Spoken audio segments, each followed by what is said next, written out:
Not that I'm aware of, but I would not be surprised if they did. It is the precautionary thing to do. The only thing preventing us from doing so are probably political deliberations. But from a scientific perspective, I think it makes some sense.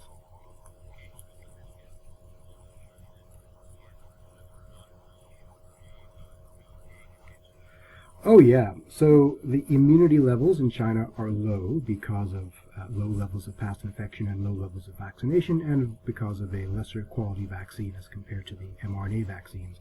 As a result, the lifting of the extensive and severe COVID restrictions are causing a lot of people to get infected in a very short period of time in China, which is not good for a variety of reasons.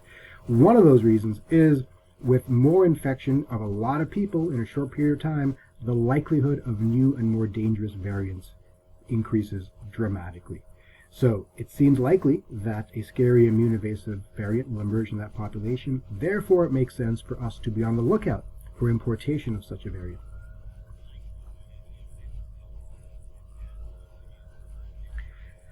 Well, it's always mutating. New variants are always popping up. I'm not aware of any specific evidence that a scary variant has emerged in China specifically. Remember that variants are classified in three categories: variants of interest, variants of concern, and variants of high consequence. And they depend on the ability of the variant to compromise our ability to detect, prevent, and treat the disease. We have never seen a variant of high consequence yet. They've all been variants of concern. But the nightmare scenario, if I can use that term, is that one of those nasty ones will emerge soon and will compromise the ability of our vaccines to do their job. So far, so good, but we've got to be careful and do the right thing to prevent that from happening.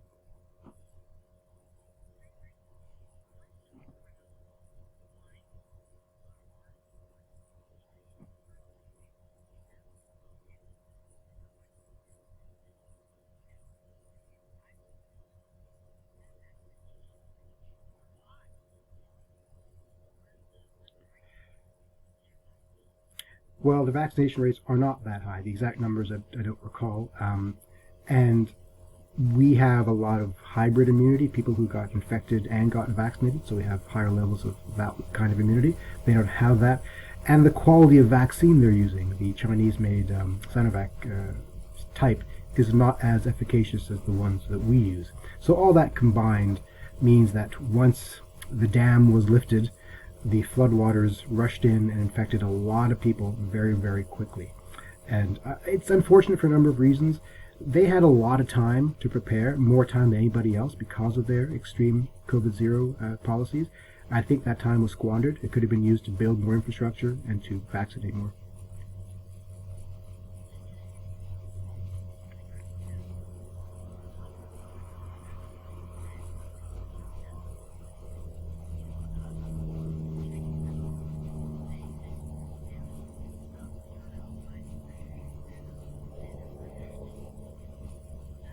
It could be. I can't speak to the politics here. I don't want to make assumptions that I can't back up.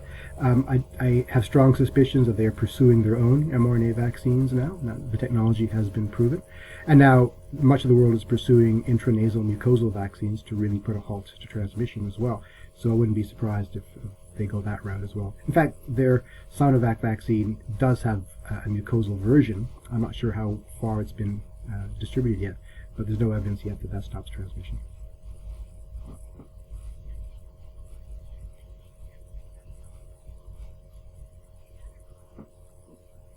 I don't know if it's a cause for alarm.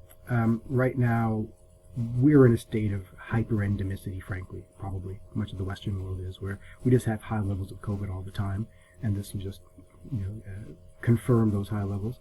What we're talking about here with the testing of people coming from China is really a surveillance program of being alert to the arrival of a new variant when one does emerge. So it's not the end of the world if we fail to do it. It's just good public health planning if we do so.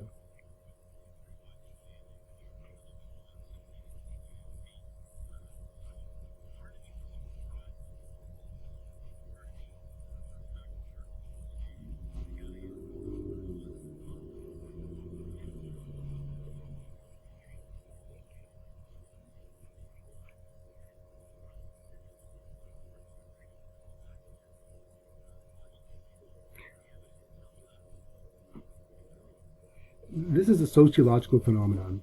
right? So you're right. There are more deaths this year. We're averaging about 250 deaths per week right now that we know of. It's probably much higher than that. And I think a lot of people have assumed that they've done what they can. They got their vaccines and their boosters when they did. And so for those who didn't, a big deal.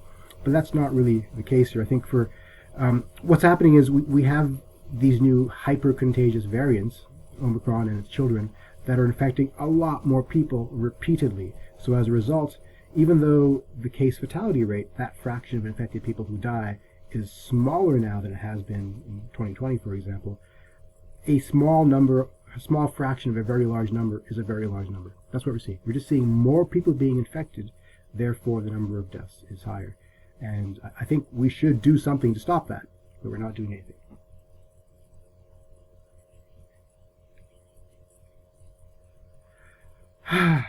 I guess I've been studying the communications angle, much like you mentioned just now, why we aren't talking about certain things and how we should be talking about them, and how much vaccine resistance still exists. I'm concerned that when we do get a mucosal intranasal vaccine available here, one that likely will stop transmission, the demand for it will be so poor, based upon the anti-vaccination sentiment, that it may not be deployed sufficiently quickly to really put a dent in transmission.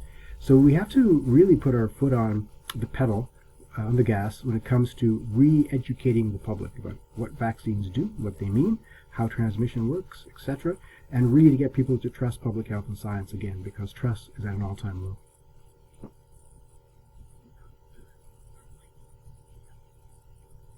Haha. Yeah, and it's one of the better ones we've had in the past few years. It's unfortunate because people take the flu for granted, and I'm hoping they're waking up to the fact that the flu can really kick you in the pants pretty hard, especially children, as we're seeing this run on pediatric hospitals across the country, driven in large part by the flu. The good news is that we're going to have better flu vaccines in coming years as a result of this mRNA technology. And so the excuse a lot of people give that the efficacy is not that good doesn't hold water anymore. The efficacy will be extraordinarily good in coming seasons, and the waning of immunity will be poor because we just do it every year. So that's good news. Better vaccines are coming. We just have to get people on board with the education and the understanding that these are good tools that they should all use. My pleasure. Thank you.